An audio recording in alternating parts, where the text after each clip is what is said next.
You are now at stop 5. The 2 air gunners completed the crew of 7. Both were extremely vulnerable and in the coldest part of the aircraft. Their duties were to continuously scan the night sky for enemy fighters from the moment of takeoff until the aircraft landed, sometimes 10 hours later.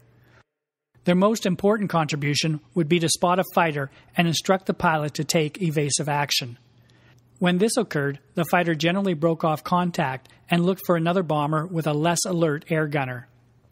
The museum's mid-upper gun turret is operational, but is not in the aircraft as it impedes the movement of visitors within the fuselage.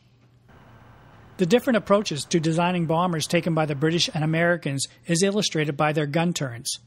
The American Martin turret is extremely heavy with thick armor plating and 50 caliber machine guns, whereas the British Fraser-Nash had no armor and just 303 machine guns. As well, the American aircraft had more turrets. These and other factors meant that the Lancaster could carry as much as 22,000 pounds, whereas the American B-17 Flying Fortress generally carried less than 4,800 pounds, little more than the twin-engine British-designed Mosquito.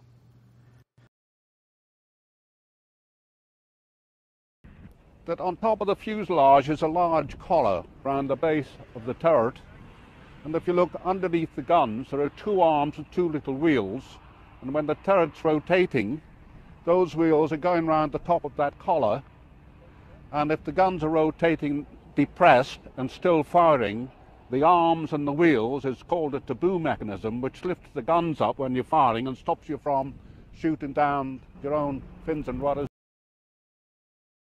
You can now move to stop 6.